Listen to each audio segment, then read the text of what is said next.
Yeah? I can barely see you, so I'll try to hide from the computer, behind the computer a little bit. Helen Keller said, "One can never consent to creep when one feels an impulse to soar." Welcome to the launch of the Recreation and Outdoor Education Leadership Speaker Series. I'm Brooke Moran, and I'm a professor in Recreation and Outdoor Education, or ROW as we call it on campus, and also the director of this series. A cornerstone of the ROW program is to provide opportunities which enable our students to strengthen their wings so they become more and more interested and proficient in soaring. So this series is partially designed to allow not only ROW students, but people from throughout our community to learn from diverse leaders in different fields with varying backgrounds. This semester, we'll hear from Dr. Richard Southall, who you all came to learn from tonight. Also in October, Malcolm Daly will share his experiences with and insights about resilience, both in the backcountry and in life. And Gwen Brown, who's a Western alumna, will teach us that despite death threats and uncharted territory, her experiences has taught her that a leader must do. In November, best-selling author Tyler Hamilton will reveal the insidious and destructive power of lying through the lens of his experiences in the pro cycling doping scandal. There are cards like this outside with a little blurb about the rest of the speakers with the times, dates, locations, and things like that. So they're out on the table, or you can see Dr. Crystal Southall. Will you raise your hand if you'd like those? Also, if you'd like to be added to our email list, we'll just send out whenever we have a speaker coming and let you all know. And also you can sign up with Crystal for that. There's a little blurb on this, but it'll also give you the information of where you can go to find more about the speakers. So our plan going forward with this series is to partner with various entities around campus. So for example, we partnered with Exercise and Sports Science for this. For future speakers, we've partnered with Political Science, the School of Business, Honors, the Masters of Environmental Management, etc. But we also want to partner with entities, individuals and entities in the community. So if you know of someone who's a great leader, inspiring, funny, whatever it may be, let me know and let's partner on it. So we want everyone in the community to learn about the complexities of leadership, the benefits, the challenges, etc. So let's get on to why you're actually here tonight. So please help me welcome Dr. Kathleen Kinkema, Chair of Recreation, Exercise, and Sports Science, and Professor of ESS, who will welcome Dr. Richard Southall.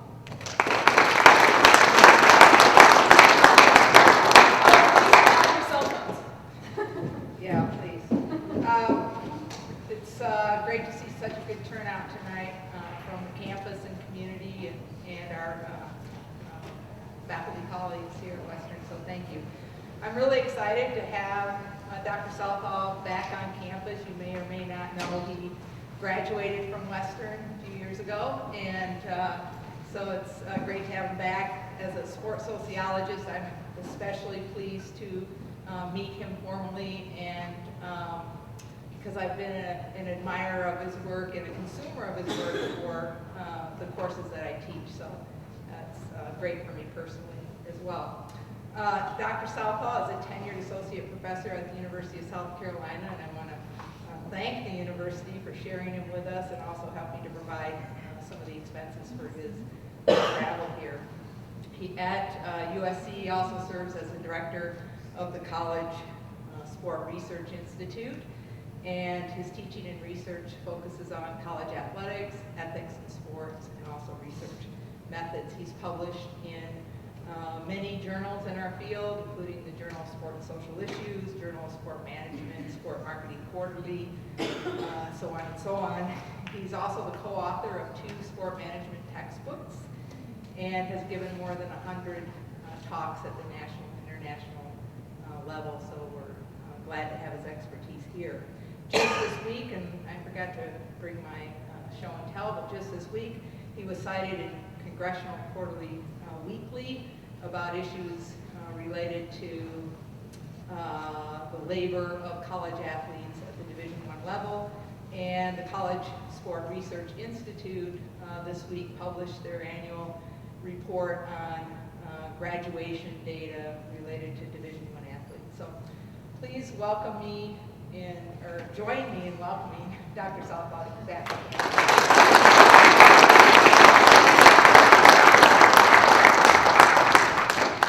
Well, I will stay up here for a little while, and then I will try to walk down the stairs as opposed to just falling forward, because this is really odd to be up elevated when you're talking to folks, and it's sort of, you know, because your heads are like this, and my head is like this, and this is just really bizarre to do that. So I won't stay up here very long, and the other reason not to stay up here is because if I walked a little bit further back, right here, then I'm blinded, and then things will really go bad.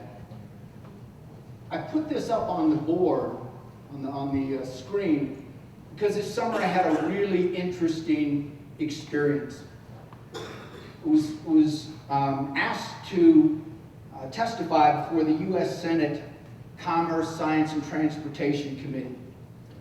And how that happened is sort of what I'd like to talk about. So how do you go from graduating from Western State in 1979, which is when I graduated, to sitting next to Mark Emmert, who's the president of the NCAA. And as I said later, the other 5 of us who were there were simply extras, because the real purpose of the hearing was for members of the Senate to either congratulate Dr. Emmert for the wonderful job that he's doing, if you're a Republican. If you were a Democrat, you were telling Dr. Emmert what a terrible person he was, and that he was nothing but a minion, and so on and so forth. So I'm sitting next to him, and having watched previous hearings to kind of get an idea, I noticed that when the camera was on one person, half of the person next to them was always in the camera shot as well. So for 3 hours, pretty much it was Dr. Emmert in the middle, and I was the unnamed person whose head was kind of split. So I couldn't make any facial expressions at all, because if I thought that what he said was great, you know, or if I thought that he was full of it, not that I would think that, I'm thinking to myself, don't say anything, or, you know, don't do anything, don't do anything. It's just like playing poker. So the whole time I'm just there like this. And I have braces. After all these years, I have braces which make me look much younger, I've been told. Yeah, like I'm in middle school. And the whole time I'm thinking to myself, man, do I want a drink of water? Because braces get you get thirsty. But the water at the Senate, they put ice in it.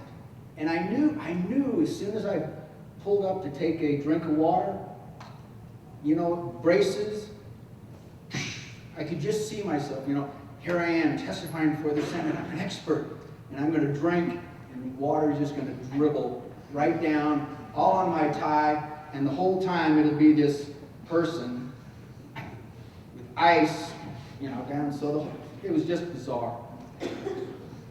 If you want to be extremely bored, go to this and listen for 3 hours to this concept.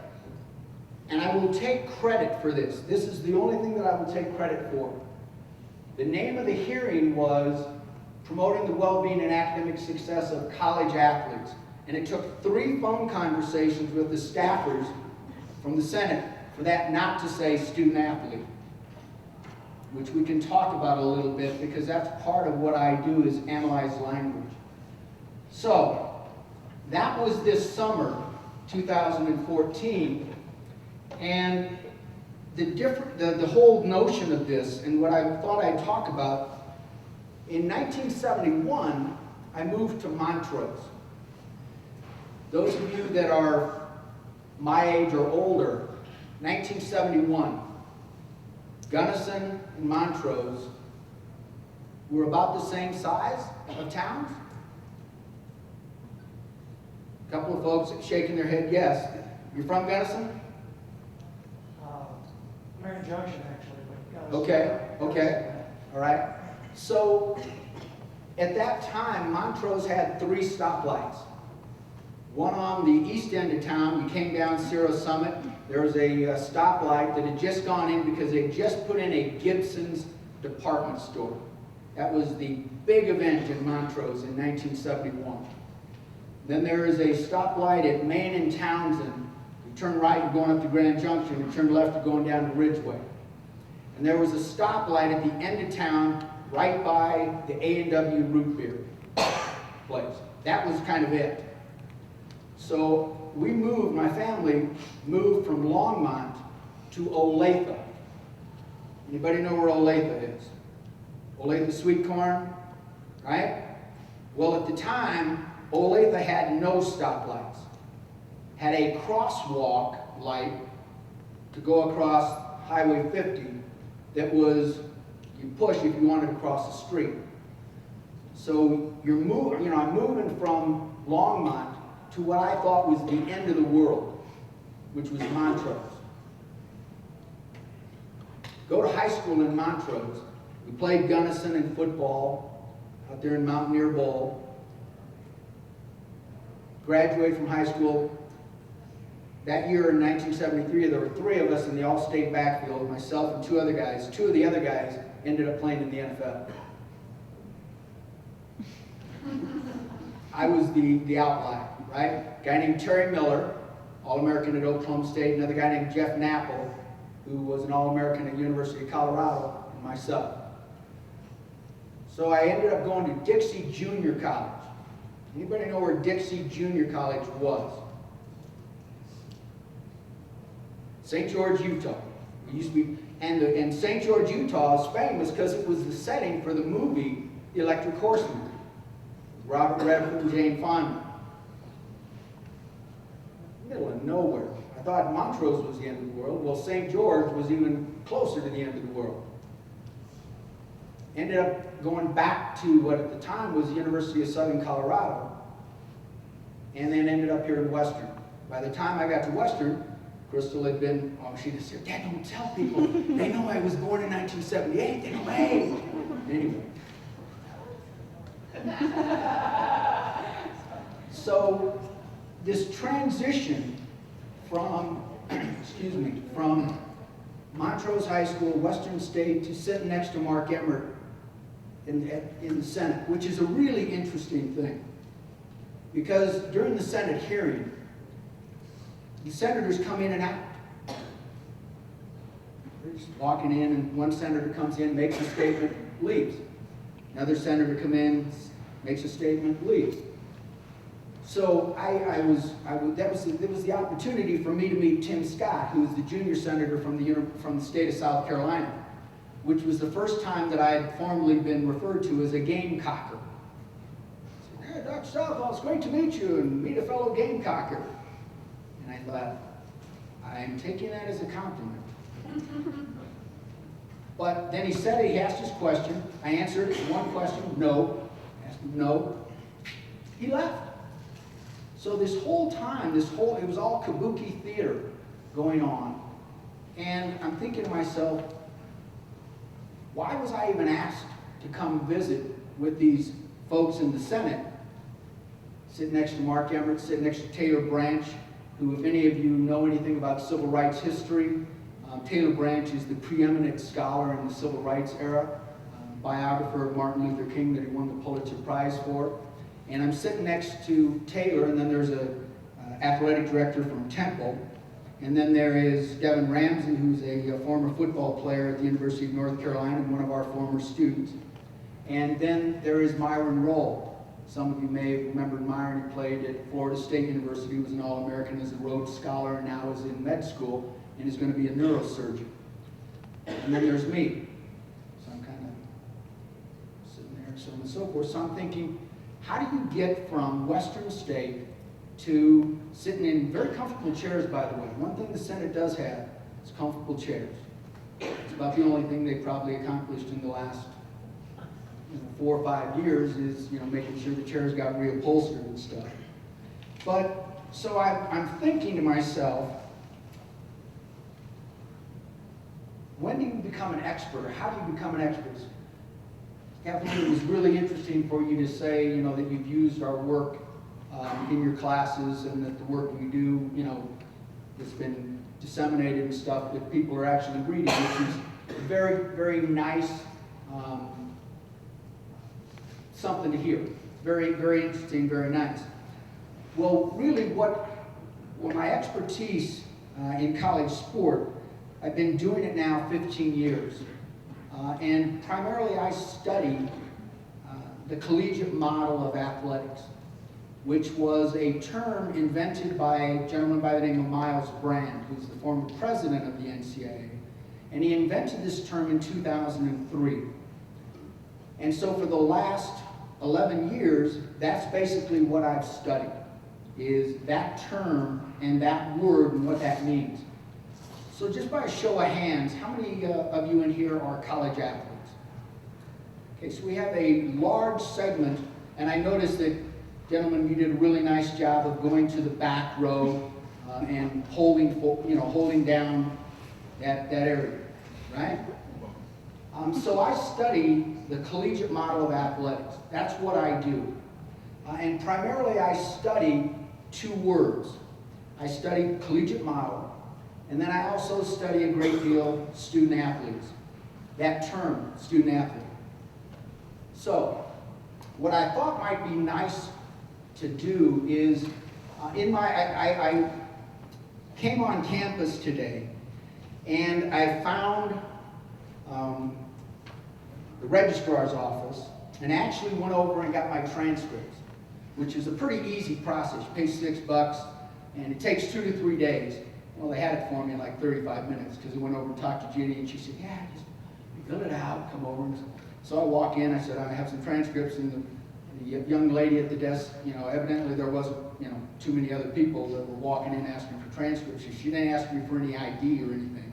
You do that, at our university, you have to go through like 5 layers of security to do stuff. But I looked at my transcript, and some of the courses that I took when I was here at Western, descriptive linguistics, advanced Shakespeare.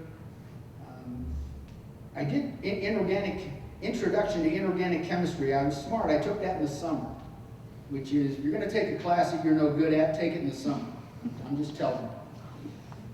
And then, let's see, history and theory of language, philosophy, theory of communication, modern deductive logic, Greek and Roman philosophy, medieval and early modern philosophy, Latin American history, history of imperial Africa, modern and recent philosophy, workshop in the philosophy of science, which that's the course, interestingly, and I got a B in it. I was pissed. But I remember that course, and in that course, we read a book by Thomas Kuhn, which some of you may have had a chance to look at. Anybody? It's called The Structure of Scientific Revolutions. This is the guy that invented the word paradigm and put it into the common language, common usage. And you're thinking to yourself, okay. So I read this in one of my last courses at Western, and this book literally has been the foundation of what I do for the last 15 years. And that course at this university has been the guiding principle on which I operate, on examining things. So for example, the collegiate model, literally, and the term student athlete, right now there's 3 colleagues, one at Eastern Michigan, one at Drexel, and another practicing attorney. We are going through 22 right now cases that have been, in which the NCAA has been either a plaintiff or a defendant. And we're reading line by line and counting up the number of times the term student athlete is used. Anybody from when I talked this morning that read the O'Bannon case? There was one gentleman who read the O'Bannon v. NCAA case. Is he in here? It was you, wasn't it? Yeah. It was. Yeah. So, in that, remember what we talked about. In a 99-page decision, how many times did Judge Wilkin use that term? You remember? 279. So that's really good. And what we talked about today in the sport law class was that's a crucial finding. And what we're finding, and what I was talking about, why that was such a big deal, because I convinced the folks in the Senate to not have the hearing referred to as the student athlete anywhere in the term. So probably some of you are asking, why is he making such a big deal about that term, student athlete? How many folks in here know when that term was invented? When did you learn that? I don't know what the exact date, but it was invented when, you said when did I learn it? Yeah. About 2 weeks ago. Okay. In what class? I didn't learn it in class. Where'd you come across it? Online. Okay. Where was it online? Not actually the Not sure? website. Okay. It was about the documentary on Netflix. Okay, what documentary? It's called School. School, The Price of College Sport. You bet. Andrew Moscato is the guy that made that documentary. It's a great documentary. Really good documentary. I gotta walk up here and get some water. I'm sorry. So the term student athlete, which is crucial in the discussion, and what I do is we started looking at that term. The person that really did the heavy lifting and the work on this is Dr. Ellen Starowski, who's now at Drexel University, and Dr. Alan Sack, who's at the University of New Haven. And they're the ones that did the research on finding out when this term was invented. A gentleman by the name of Walter Byers, Walter Byers, who's the former executive director of the NCAA, invented that term in the late 1950s. Now, why did he do that? Why did he come up with the term student athlete?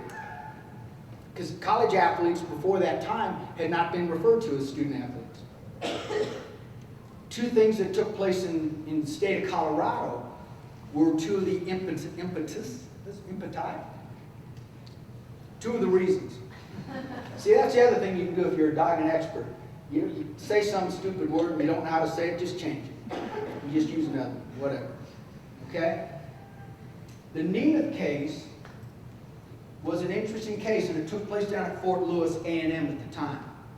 Nemeth was a college football player who was killed. And his spouse did something really interesting.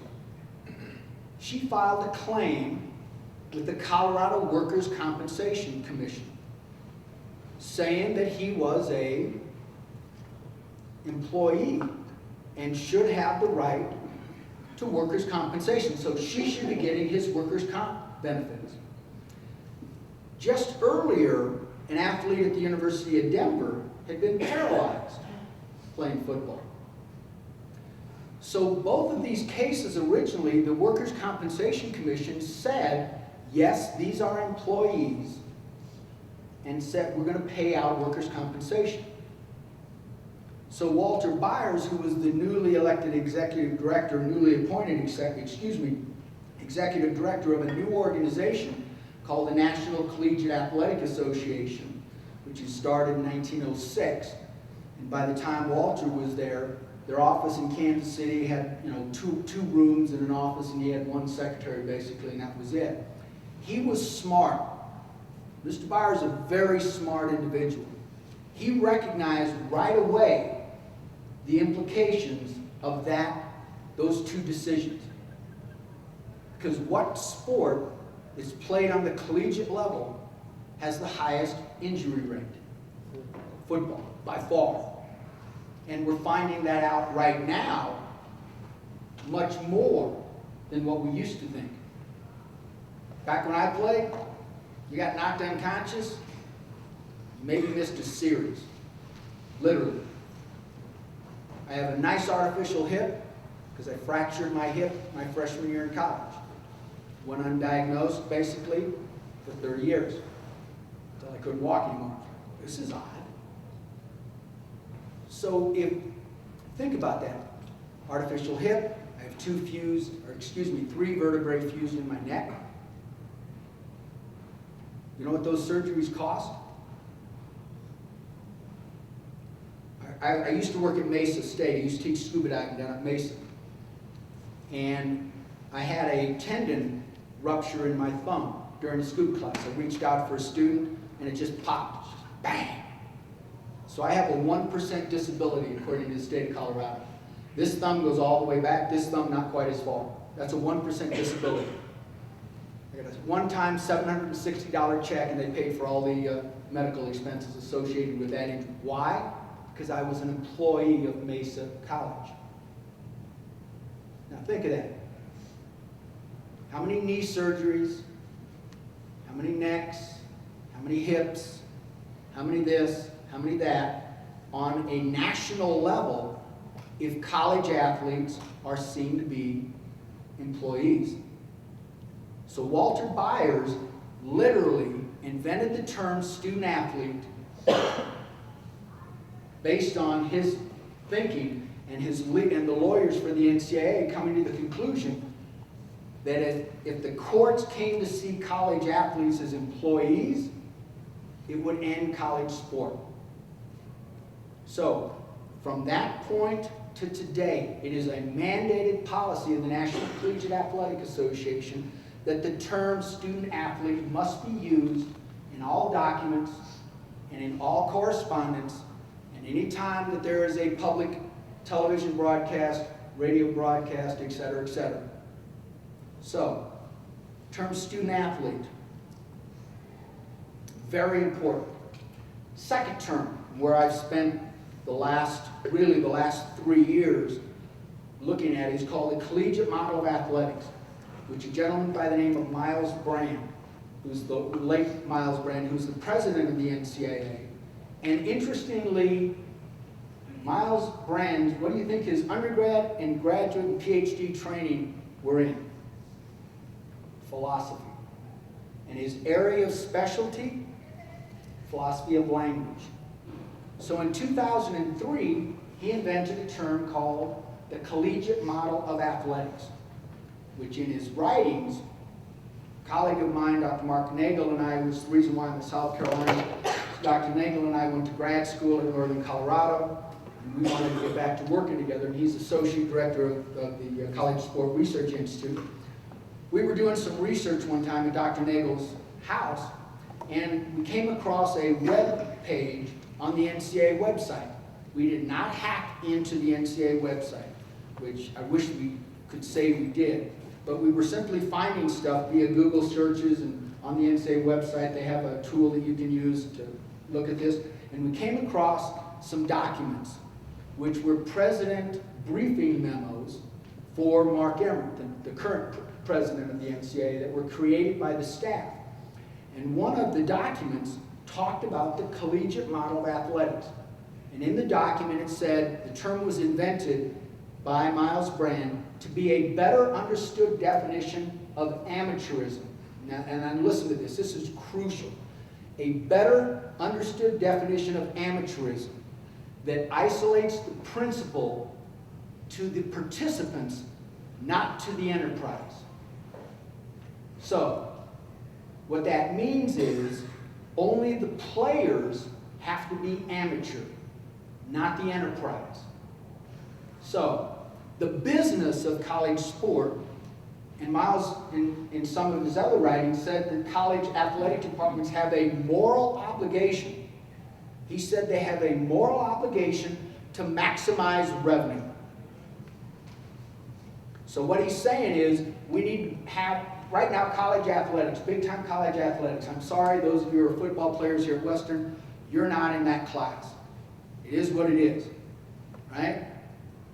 I feel your pain because I thought for sure I was going to the NFL when I was in high school.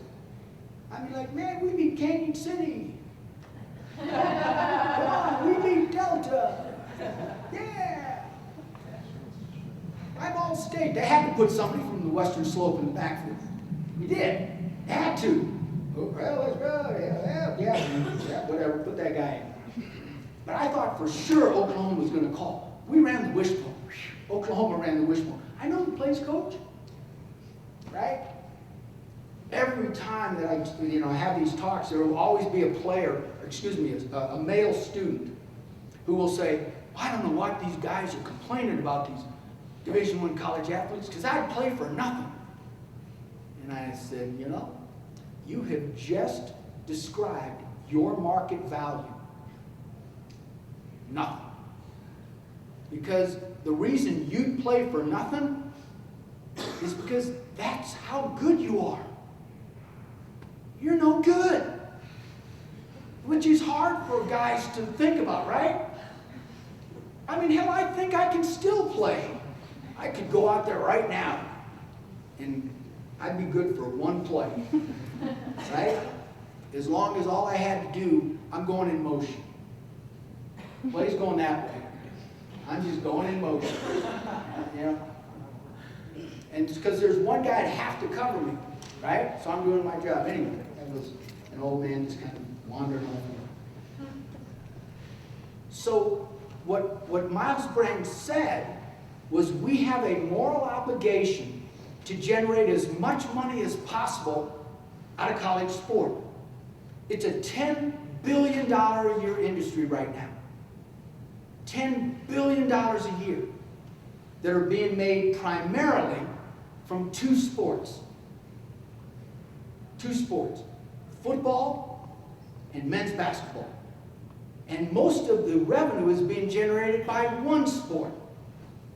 And only in 5 conferences. We know that right now because what just happened? They split. The Power 5 conferences are off here doing their own stuff. And if you read any of the transcripts, what's the rationale? Why are they doing that? Because they don't want Western getting in their way of their business. University of South Carolina, the stadium, the Williams-Brice Stadium, seats 85,000 people. And what else is there to do in South Carolina on a Saturday afternoon? Really? Have you been there? Right? Well, it's actually a wonderful, beautiful state, and I love it. This is being recorded, right?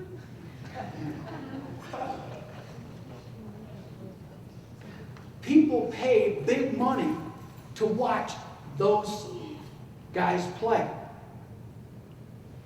There's 2 sports, by the way, 2 sports that have a majority of the athletes are African American males. 2 sports.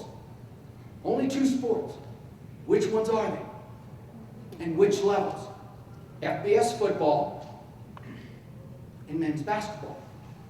So the collegiate model, only the amateurs, the players must be amateurs, but everybody else has a moral obligation to make as much money as possible? Wow. When I read that, I just thought, Professor Geary, my philosophy professor here, who taught deductive logic, he would have stood up and said, what the heck are you talking about? Dr. Emmert or Dr. Brand, a PhD in philosophy, is saying that? That's craziness. So, collegiate model. Really interesting how student athlete to collegiate model. And what we're finding in court papers is that the judges are trapped linguistically and logically within this student athlete concept and the collegiate model concept. Why is there a moral obligation to generate as much revenue as possible in those 2 sports? Why is there? Let's talk about that a little bit. Why did Dr. Brand say we have a moral obligation to maximize revenue? Why do you think? Why should we make as much money as possible? Yeah. To fund the other sports. Fund the other sports. That's called social benefit theory. It's also sort of utilitarianism, if you kind of think about it. You know, you make more money, you're going to redistribute it. Now, let's think about that. I spoke at a conference of the COIA, it's called Coalition on Intercollegiate Athletics. A couple of years ago, I came in, they asked me to come in and speak. And as you often do at conferences and this and that, we're having a beer at the bar after the conference. I'm talking to a faculty athletic representative from the Ohio State University. And he was talking to me about Gene Smith, who's the athletic director, had a meeting with the Faculty Athletic Council and so on and so forth, and was talking about the median family income of what are euphemistically known as Olympic sports, which you do know, by the way, that the Olympics are no longer amateur. Michael Phelps is a multimillionaire. Missy Franklin, as soon as she isn't a collegiate athlete because she has to be an amateur, etc., all that kind of stuff, she's going to be a multimillionaire, right? You know that every track athlete that competes is making a wonderfully good living. So, just so we know, and how many of you still get misty-eyed when the United States wins a medal? Right? Doesn't matter if they're making any money or not. Nobody cares. Ratings are up, all that good stuff. Anyway. So I'm talking to this faculty athletic rep, and he's telling me about what Gene Smith, the athletic director at The Ohio State University, told him. And he was talking about the median family income of athletes other than in football, men's and women's basketball, baseball, and track and field. Other than those sports, the median family income of athletes at Ohio State is $500,000 a year. Now, that's not average, that's the median. So halfway. So half of the athletes have income lower than that. Half of them have incomes higher than that. So you tell me what the moral obligation is that football has to fund those sports that parents who make $500,000 a year. I think that's immoral. I think that is fundamentally immoral. Which is what I said in front of the Senate. And I also don't think things are going to change. Unless and until two things happen. College athletes are seen to be, and let me make sure you understand, not all college athletes are created equal. They aren't. They all work hard, but they are not equal economically. Because college athletes at Western are not the same as college athletes at the University of South Carolina who play football. They are not. I'm sorry, guys, but you're not. Because the demands are different, and the control is different. It's fundamentally different. A colleague and I just finished an article that we had published in which we compare college athletes in football and men's basketball in the Division I level to company town workers who are, and the analysis is an economic analysis in which we look at the degree of control economically that is put onto these particular group of athletes. And so this notion of moral obligation, generation of revenue, has involved in it issues of class and issues of ethnicity that we are very, very, very uncomfortable talking about. Because basically, if you look at almost any photo of any team that competes on the Division I level, other than football, track and field, men's and women's basketball, They're almost all white. And if you do an analysis of their socio-demographic characteristics, they are almost all upper class or upper middle class. So you have 4%, and this was fascinating when I sat next to Dr. Emmer, and he said to the Senate Commerce Committee, he said, for 95% of college, anywhere said, 95% of student athletes, the system is working very well. And that was the only time that I almost wanted to, knowing that I was half on camera, I wanted to turn to him and go, no kidding. Because it is working really well. Because, for example, you know what one of the largest women's teams at the University of South Carolina is in? Equestrian. Equestrian is a sport that is used to do what? Title IX. So here at the University of South Carolina transports horses from Columbia, South Carolina to College Station, Texas. Really? Really? So to me, it's just kind of weird that we have this whole system that has been developed that has issues of class and ethnicity, that it replicates what we have in society.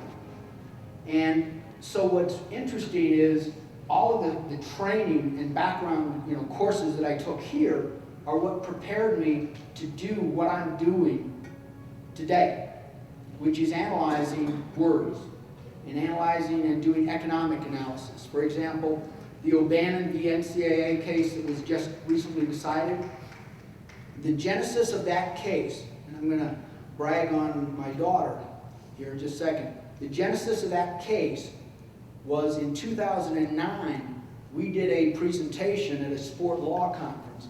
Crystal did a huge chunk of the research. Dr. Southall did a huge chunk of that research, and we presented it. And a good friend of mine is a gentleman by the name of Sonny Vaccaro. Anybody ever heard of Sonny Vaccaro? What do you know about Sonny Vaccaro? Adidas, you started off, yeah. Yeah, he's the guy that invented collegiate sport marketing. He signed Michael Jordan to his first shoe contract. Right? He's the guy that went to Phil Knight and said, here's what you need to do. Give all the money to Michael. And Phil said, well, because back in the day, Magic Johnson, Converse was the big company. Converse owned everything. Nike was nothing. Michael Jordan, boom. So Sonny signed Michael Jordan to his contract, LeBron James to his contract, Kobe Bryant to his contract, Tracy McGrady to his contract, Penny Hardaway to his contract, da-da-da-da-da. And the year before, I just picked up the phone, literally, because Chance McGrady, Tracy's little brother, was my wife's student. And I said, man, it'd be great to get Sonny Vaccaro to come speak at our conference, because we just founded the institutes, the College Sport Research Institute. We're going to have our first conference. And I thought, man, Sonny Vaccaro would be a great guy. And Chance, who's one of our students, picked up his cell phone and said, you want to talk to Mr. Vaccaro? And I went, okay. So he dialed his number. He was on speed dial, boom, handed me the phone. And I said, Mr. Vaccaro? Yeah. Who's there? So, da-da-da-da. I said, would you consider coming and talking? He said, yeah, hell yes, I'll be there. Da-da-da-da-da. So he spoke at our conference. We did a presentation at a sport law conference, which, by the way, was totally panned by numerous of our colleagues, which is not that I have any, there's any competition in academia or anything like that. I send that PowerPoint on to Sonny. Hey, see what you think. He sends it on to a guy named Michael Hosfeld, who became the lead plaintiff's attorney in the O'Bannon case. He took a look at it and said, I think your theory is exactly on point. So the theory of that case, which the NCAA lost, they were found to be in criminal violation of the Sherman Act, violation of Section 1 of the Sherman Act. It's based on the work that we did, which is kind of cool. That's kind of cool. And work that, it's kind of neat to be bragging on your daughter and that kind of stuff like that. So what's interesting about all of that now is in conjunction with something else that happened this summer. Anybody know what the NLRB is? The National Labor Relations Board. The National Labor Relations Board is under appeal right now, but the Chicago area NLRB director ruled that college athletes, specifically college football players at Northwestern University who receive a grant and aid, are employees. Just by the way, he didn't use the term student athlete a single time in his ruling, which is interesting. So if college athletes in football and men's basketball, and I think women's basketball would be appropriate on the D1 level, are found to be employees, what should they have the right to do? Bargain. Decide what their working conditions are. Now, when that happens, first thing that people are thinking, because you know, if you're thinking to yourself, you're shaking your head, this will change college sport as we know it. It will not change college sport on the Division II level at all. It won't. It will not change college sport on the Division III level at all. It won't. It won't. Will it change college sport on the Division I level, on the FBS level? Yes. And I think it will just make it honest. That's all I care about, just honest. Because I think the players are getting screwed from an economic standpoint. I think they are fundamentally being exploited. And I will do that unless Nick, here I will change tomorrow. If Nick Saban forfeits his $7 million or $10 million or whatever it is, and he says, all I want is for you to give me a grant and aid so I can go back to school and work on my master's. And my family can live in the athletic dorms. And you know, we'll eat, because man, we have a really good training table at Alabama. So if Nick Saban says that, I'll believe it, and I'll think that athletes aren't being exploited. Because I don't think Nick Saban should have to give up his $10 million a year. Because that's what the market bears. So, I've been talking a long time. Holy cow. 50 minutes, just like a class. Professor, we can just talk for 50 minutes and then it's like, any questions? So, how many of you, like show of hands, because I'm known as a little bit of a critic of the NCAA and the current collegiate model. Surprise, surprise. You couldn't have known that. So what do you think? Will it end college sport as we know it? To some ways, yes. But you know something that's kind of interesting? And I'll close with this. And I always use this example because I am very aware of where I teach. I teach at the University of South Carolina, which about 4 blocks away on the grounds of the state capitol is the Confederate battle flag. Down south, it's called the War of Northern Aggression. It's not called Civil War, right? First time I heard that, I had a student say that. I was at the University of West Georgia teaching, and had a student say, you keep calling it Civil War. My parents and granddad never say it's the War of Northern Aggression. And I went, really? Well, where I'm from, we call it Civil War, and you lost.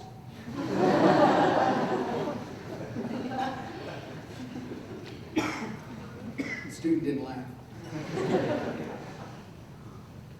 But so, the other issue that is so fascinating about this is, to me, when you say it will change college sport as we know it, I was alive before desegregation. So to say it'll change things as we know it may not be a bad thing. Because if you talk to the number of college athletes that I've talked to who don't get to major in what they want, because they have no power. They don't. Guys at UNC Chapel Hill, I had every men's basketball player at UNC Chapel Hill for like a 4-year period. They came in as freshmen and they took my summer class. And I asked every single one of them, what do you want to major in? Oh yeah, I want to. They tell me what they want to major in, business or history or this or that or whatever. And then I say, okay, I'll talk to you after your sophomore year when you have to declare. Communications. I said, why'd you major? Oh, you know, Doc, you know. Why? Because it's a smart decision on their part. If you play men's basketball at UNC Chapel Hill, you will play professional basketball someplace. Someplace. I guarantee you. You will. It may be Belarus, it may be Australia, it may be Japan, but you'll play someplace because you're good. You're among the best basketball players in the country, right? And if you play football at the University of Alabama, and you start, you play there, I'd major in what they told me to as well. Right? Because the fact of the matter is, if you start at Alabama, you know where you're going to be playing the next year? You're going to be playing in the NFL in all likelihood. So why not? No. But why not let those guys go back to school when they can be real students? Deb had Marvin Williams in her summer class this last year. Anybody know who Marvin Williams is? Yeah, he's a good player. He's been playing for a number of years. He's back working on his degree.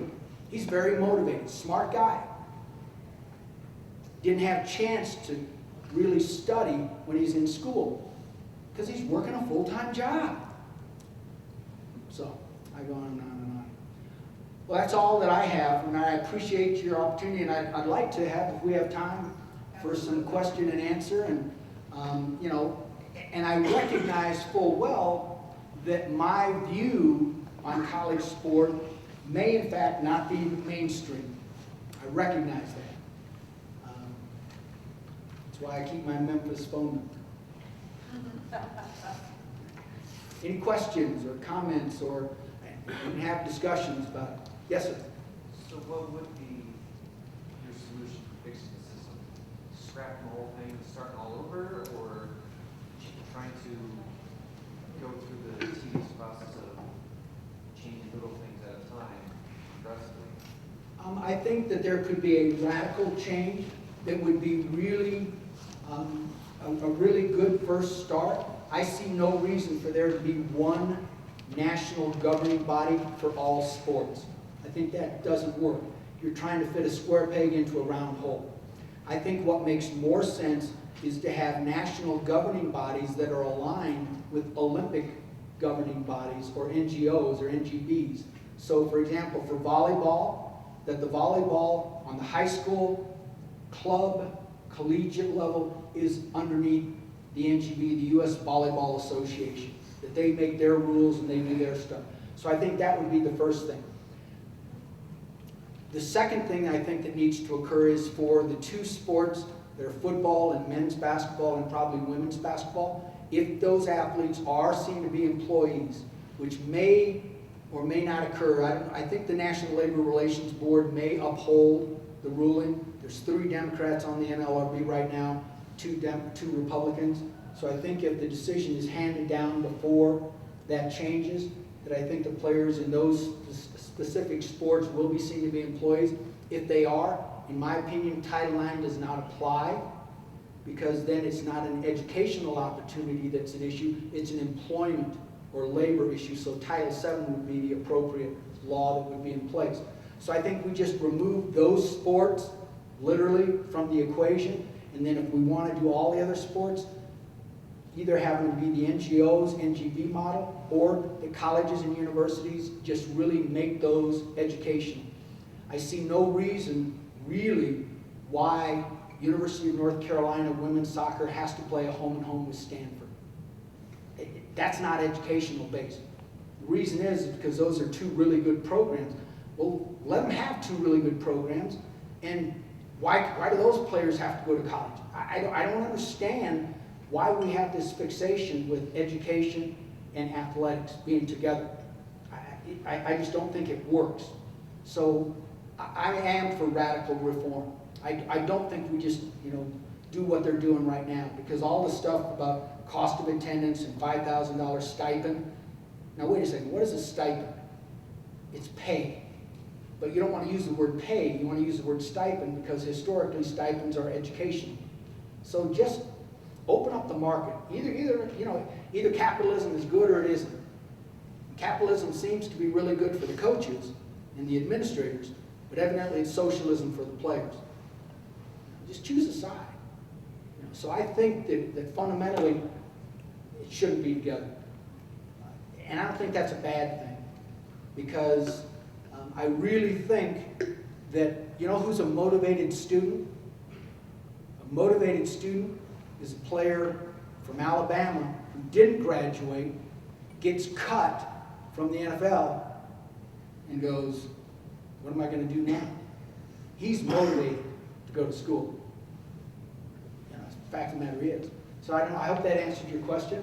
Yeah, it did. I was just curious what you thought would be a better process of going about that. Fundamentally, I think that college football on the FBS level just needs to be divorced from education, because it forces us to make so many poor ethical choices. And we just do so much that we deny. So would you pretty much be saying that the sports that are making money and are profitable, keep them completely separate from the school? And if the others want to go club or something, fund yourself. If all these parents are making all this, if it's true that the parents at Ohio State University are $500,000 a year median family income, okay, write a check. Or, maybe if it's that important, then Enterprise wants to sponsor, lacrosse. Well, if they do, then do.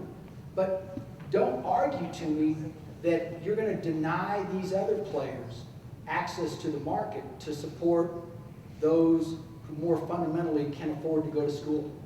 Because we're not giving them a real education a great majority of the time. Yeah. Oh. Can I ask a question? You may. It's not really a question.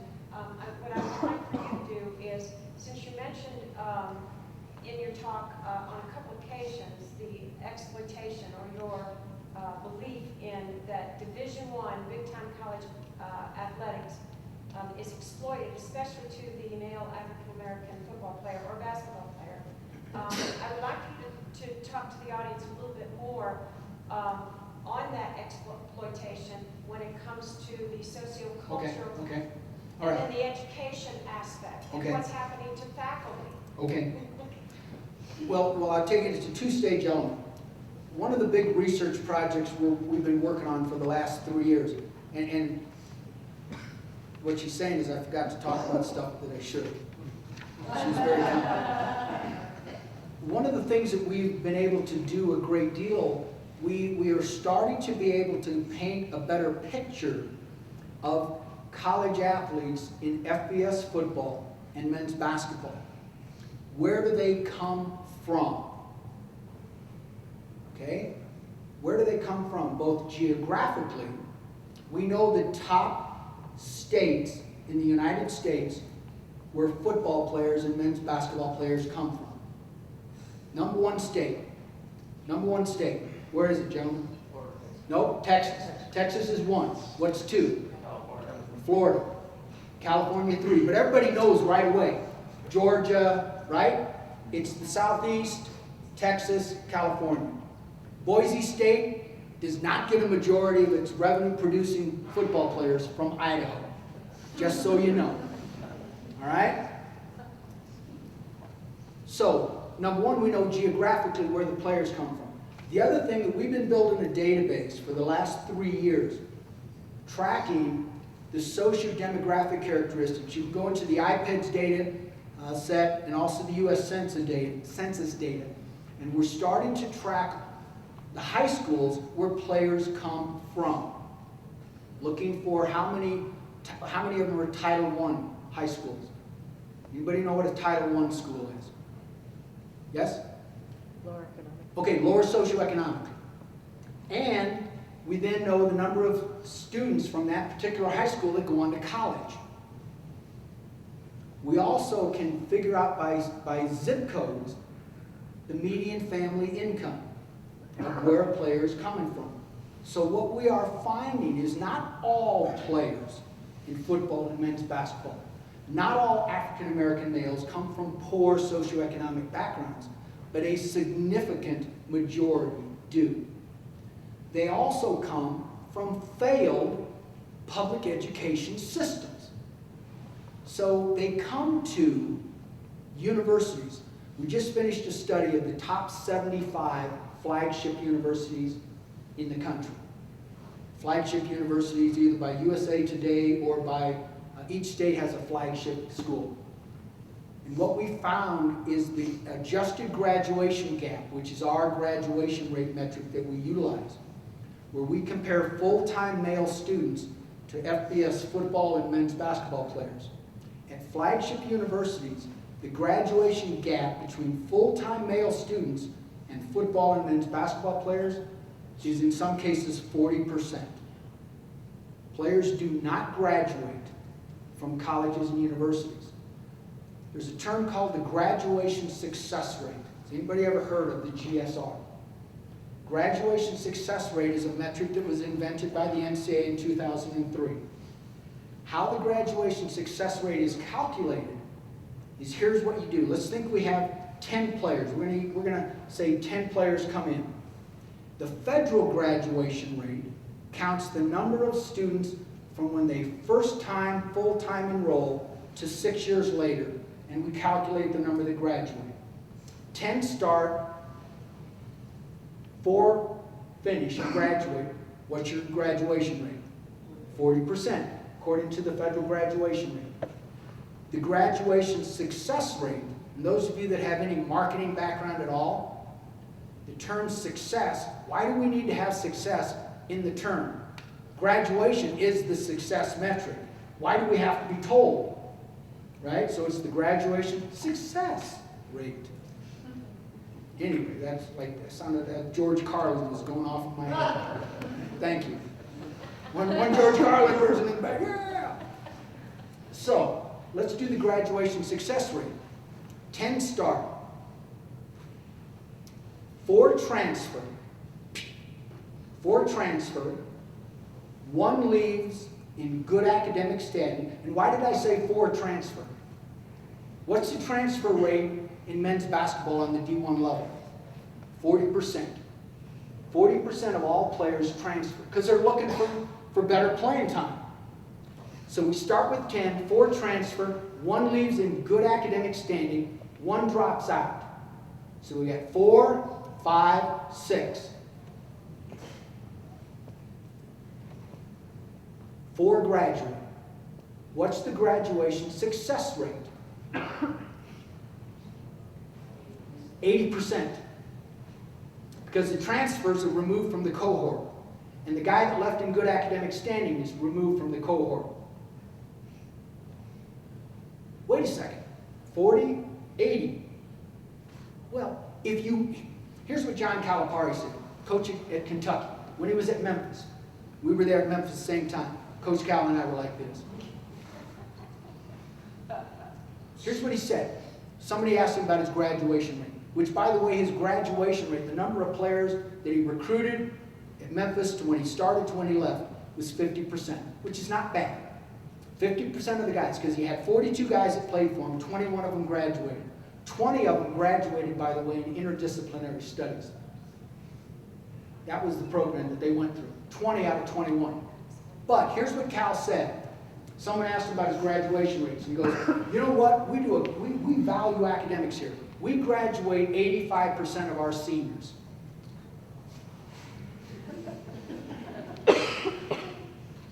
That's pretty smart. That is a really sophisticated linguistic way to phrase it. Coach Cal was the same guy, by the way. Had a player by the name of Derrick Rose. You may have heard of him. Played at Memphis. There's an NCAA rule that says you cannot have your marketing campaign centered around a freshman or a first-year player coming in. Well, who's the best player that's played at Memphis in a heck of a long time? Derrick Rose. So here's what they did on all their billboards around town and in all of their advertisements leading up to that year. Every single one of them had a red rose up in the corner. Just so happened it was the guy's last name. Cal's smart. Cal is really a smart coach. He also knows he's smart enough not to coach in the NBA because he sucked as an NBA coach. He was terrible. But it was for the New Jersey Nets. He didn't even last a whole year. Anyway, he's a heck of a coach. So this notion of graduation, does that make sense? Because the players are not graduating. You can look at the graduation success rate for football and men's basketball, and they're very high. But they're not graduating the players. And that's why? Because players leave early, or they drop out, or they transfer. Because they're a migrant labor force that goes from Texas. I mean, where does Nebraska get a majority of its players from? Anybody know? Texas. They get Texas. That's where they get their players from. Does that answer you? Well, yes and no. I think the other thing that I wanted you to talk a little bit more about is this something, is it important that a player graduates, or is it important that an athlete gets an education? Yeah, a graduation. It's interdisciplinary studies. A graduation metric does not talk about the quality of an education. Because I got a phenomenal education at this university. I did. A really good education. But quite frankly, at the University of South Carolina, the University of North Carolina, and the other large universities, I don't think you get as good of an education as you get at a small liberal arts college. I just don't think you do. Because Miss Southall's classes at UNC Chapel Hill, her smallest class is probably 60. And, you know, you have to, enrollment is very important. So even if players are graduating by the graduation success rate, I fundamentally don't think that players get a true education because, you know what? Basketball players had to leave. Some of them left, but they came still. Guess what? Guess what? If I was giving this talk at UNC Chapel Hill or the University of South Carolina, there wouldn't be a football player here, wouldn't be a men's basketball player here. Wouldn't be. Why? Because right now, you know what University of South Carolina football players are doing? They're having meetings trying to figure out how they win a game. Because Coach Spurrier is not a happy camper right now. When you lose to Kentucky, that's serious. Because you know why it's serious? Because who's responsible for filling that stadium? The players are. So they don't have time for an education. I mean, they don't. And next question, and I don't know if it happens here, but I always ask players every time I talk to them, I said, when was the last time one of your coaches asked you if you read a book lately? Because what do they talk about? They say, you take care of business in the classroom? That's different. Saying, are you taking care of business is different than are you getting an education? I was really fortunate in high school. I had 4 football coaches that were all intellectuals. All of them intellectuals. I mean, we're on the bus and we're talking about books and we're talking about this and what I'm reading. Because they were English teachers. That's my degree is an English degree. And all of my coaches, all of my formative coaches were English teachers. So what did I do? You know, I became an English teacher. You know, that's what you do. Does that get to it? No, I'm done talking. Which, this is my wife, Deborah Southall, who is a lecturer at the University of North Carolina at Chapel Hill, and she interacts with college athletes on a daily basis, and they talk about these kinds of issues. So, any other questions? If not, last night we can't go to Timbers because trivia was last night, which we almost pulled out a victory. Second place. Second place, which put us in second place. Well, I want to thank you, literally, this was a really wonderful opportunity for me, and it's really nice because my daughter's on faculty here now, and kind of neat that she said she feels like she's at home. So, thank you.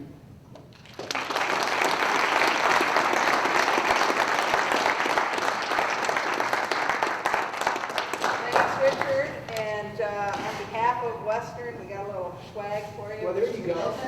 You'll wear with pride. I can do that. And come back again You sometime. bet. Thanks. Yeah, thanks. All right. Thank you.